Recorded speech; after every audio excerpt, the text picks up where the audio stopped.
May 2005, Henderson, Nevada, Lindsay Harris disappeared. 21 years old, unassuming in her sweatpants and a simple ponytail, she walked a life known to few, yet entirely ordinary to those who glanced at her from across the street. The first anomaly appeared in fragments: calls to utility companies, questions unanswered, and a voicemail left across state lines. Small signals, insignificant to anyone but a careful observer, hinting at a shift in her trajectory. Within days, her absence would echo far beyond Henderson's sun-baked streets. And while authorities pieced together timelines, one lingering presence seemed to haunt the edges of every report. A sense of something abruptly interrupted, a life folded into silence. As you follow this story, watch closely the details most might overlook and consider subscribing. You may find the gaps speak more than the records themselves. Lindsay Harris vanished on May 4, 2005. Her last confirmed movement was a bank deposit recorded by surveillance cameras in Henderson. She was seen leaving the bank alone, her ponytail swaying, the modest bulk of a sweatshirt around her shoulders. The following day, she called multiple local utility companies. The purpose of these calls, settling accounts or disconnecting services, remained unclear, and the ambiguity would shadow every investigation that followed. By May 7, her boyfriend, Solomon Barron, phoned her parents, reporting she was missing. Barron had been in Syracuse, New York at the time of her disappearance. He claimed his last contact with Lindsay was a brief voicemail on May 6, when she informed him she was leaving Monte Carlo and heading toward Luxor. Barron flew back to Henderson, prompting the formal missing person report to the Henderson Police Department. Authorities quickly mobilized a search, combing residential areas, commercial districts, and the fringes of the Nevada desert. Teams cataloged vehicles, scanned surveillance footage, and canvassed local witnesses. Lindsay's rental car was soon located abandoned in the desert, its placement far from main roads yet visible from a distance. Credit cards remained unused, phone activity stagnant. In essence, the case presented a paradox. An adult woman taking ordinary actions suddenly erased from her environment. By mid-May, tips had grown sparse. Investigators relied heavily on vehicle registration records, security tapes, and digital footprints left behind. They traced Barron's movements, attempting to reconcile timelines and establish proximity. His credibility was questioned, yet no immediate contradictions emerged beyond the obvious geographical disconnect. Theories began to coalesce, grounded in logistical plausibility: voluntary disappearance, foul play, or unplanned incident. Initial leads focused on the desert surroundings, points where vehicles could be abandoned, evidence obscured, or victims left unnoticed. Teams meticulously scoured dirt tracks, drainage areas, and roadside embankments. Small fragments, discarded receipts, scraps of paper, tire impressions were documented but yielded no immediate connection to Lindsay herself. The pace was methodical, coldly forensic, designed to create a comprehensive map of potential evidence. Search teams included local law enforcement, volunteer groups, and specialized trackers, each logging coordinates, observations, and anomalies. Even minor details, such as a misaligned fence gate or disturbed shrubbery, were noted. Investigators began to notice patterns in the environment: footprints leading to dead ends, faint drag marks near embankments, and signs of deliberate concealment of objects unrelated to Lindsay but significant to human presence. The investigation into her disappearance initially centered around Henderson, but expanded as federal databases and interstate communication logs were accessed. A timeline of her movements from April to May 2005 was painstakingly reconstructed. Investigators confirmed the date of her last bank deposit, calls to utility companies, and her voicemail to Barron.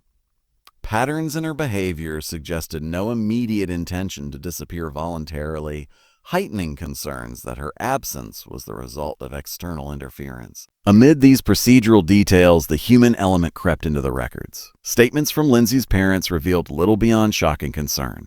Her life in Las Vegas, including work as a dancer and her association with Barron, was only partially known. partially known. Investigators quietly logged these interpersonal variables, aware that every relationship could illuminate motive or opportunity. Midway through the month, children found a severed leg near Interstate 55 in DeVernon, Illinois, hundreds of miles from Henderson. The discovery immediately shifted the case from a local disappearance to an interstate homicide investigation.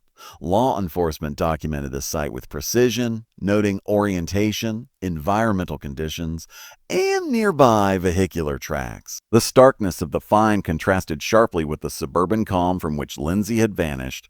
As the search and investigation intensified, the Henderson case file grew thick with meticulous reports, maps, and photographic evidence. Each page underscored a chilling reality. A young woman full of potential was now fragmented across time and space. If viewers have insights or information, commenting below may shed new light on this complex case. As the investigation progressed, patterns emerged that defied straightforward explanation.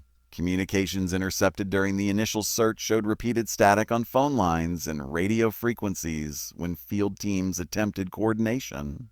Logs indicated interference at precise intervals, though no technical malfunction could account for it. Compasses used by search personnel occasionally veered unexpectedly, a minor anomaly that, over miles of desert and scrub, became increasingly difficult to ignore. Interstate 55, normally quiet in the stretch near DeVernon, seemed to resist conventional mapping of evidence. Footprints discovered near the site of the first severed leg displayed inconsistencies. The depth and angle suggested movement, but certain prints appeared impossibly elongated, as if distorted by shifting ground. Investigators meticulously photographed, measured, and logged every mark, yet no immediate explanation emerged. Tire tracks intersected the area, but led to no identifiable vehicle, disappearing as abruptly as they appeared. Repeated attempts to trace Lindsay's final movements were interrupted by incomplete logs from security cameras, missing timestamps, and unclear timestamps on phone records. Each anomaly compounded the difficulty of constructing a coherent timeline. Field officers noted that the air itself seemed charged with the quiet tension of unsolved questions, a sensation they could neither quantify nor fully articulate. Witness statements, though sparse, added subtle yet unsettling layers. A local resident reported hearing a vehicle approaching at high speed on the night of May 4, though no report of traffic was filed. Another described an unfamiliar figure at the edge of the desert just before sunrise, but the description remained vague and unverified. These fragments, when combined, produced a network of partial truths, each radiating a sense of unresolved tension. In spite of these confounding details, the investigative team maintained a rigorous pace. Field logs emphasized methodical documentation of environmental irregularities, unusual impressions, and minor disturbances in the soil. Analysts cross-referenced every anomaly with vehicle, weather, and communication records, seeking patterns that might indicate human behavior rather than mere chance. For the public following the case, the strangeness of the evidence often heightened fascination and fear. If you've ever observed unexplainable details in an investigation, consider clicking the like button below, as these patterns remind us how much can remain hidden in plain sight. Amid the growing complexity of the investigation, the personal dimension of Lindsay Harris' life began to surface, revealing the human cost behind the fragmented case files. Lindsay had been raised in Skaneateles, New York, by her parents, Robert and Martha Harris, alongside her twin brother. Her family described her as quiet and unassuming, a young woman with her life ahead of her. Yet they knew only fragments of the adult life she had built in Las Vegas. Her move across the country to live with Solomon Barron marked a turning point. Lindsay had concealed aspects of her employment from her parents, telling them she worked as a dancer while, in fact, she was employed through an escort service. Barron's involvement was central. He remained the last person to hear her voice, yet his physical absence in Nevada during her final day created a dissonance in the timeline. Despite this, he became a conduit for information, the sole bridge between Lindsay's disappearance and her parents' growing alarm. Details of Lindsay's last interactions paint a subtle, fragmented picture. She mailed a Mother's Day card in early May, a gesture seemingly mundane, yet it represented one of her final connections with family. Surveillance footage confirmed her presence at the bank on May 4, dressed casually in sweatpants, her hair in a simple ponytail. Her movements, bank visits, calls to utility companies, a voicemail to Barron, suggested routine, ordinary patterns interrupted abruptly.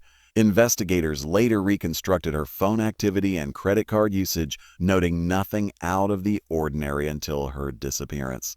Physical evidence, meanwhile, introduced contradictions. Tire tracks near the abandoned rental car suggested multiple vehicles, yet witness statements confirmed only one known vehicle associated with Lindsay.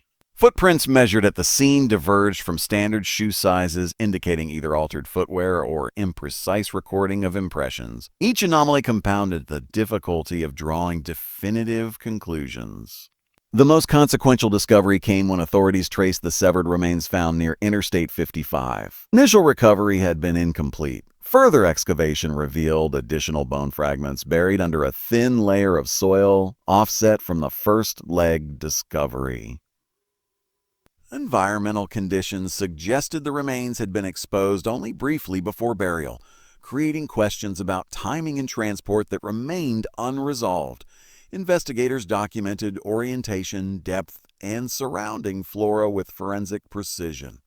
Throughout these developments, the case file expanded with conflicting data, elusive patterns, and partial confirmations. Analysts and field officers worked to reconcile inconsistencies, maintaining methodical detachment while acknowledging that the fragments told a story that remained largely unreadable. If you have insight or theories about the evidence, consider leaving a comment below. Sometimes the smallest observation can illuminate the most opaque cases. Years have passed since the fragments of Lindsay Harris were discovered along Interstate 55. Investigators continue to examine cold leads, reanalyzing evidence with new technology, yet the case remains unresolved. Conflicting records, inconsistent timelines, and partial recoveries leave a sense of incompleteness, a map with gaps too wide to traverse with certainty.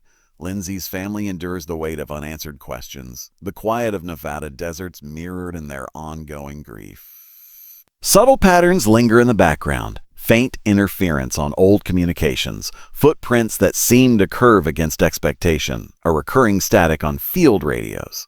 Each anomaly suggests the presence of forces unmeasured rather than understood, yet none confirm anything beyond the ordinary. These echoes serve as reminders of a life disrupted, a sequence of events interrupted before clarity could emerge. Modern investigators, now tracing connections across jurisdictions, examine links to figures once peripheral to Henderson's records. Renewed interest, prompted by high-profile arrests in unrelated cases, has reopened pathways once thought cold. Digital archives, property ownership, and past associations are being cross-referenced with meticulous care. Every detail is logged, every possibility considered, yet certainty remains elusive. For viewers who follow the layers of this case, subscribing ensures continued insight into the nuances of unresolved mysteries. Cases like Lindsay's reveal not only the brutality humans are capable of, but also the enduring fragility of truth. In the end, the desert does not answer, and the fragments whisper only to those who listen closely.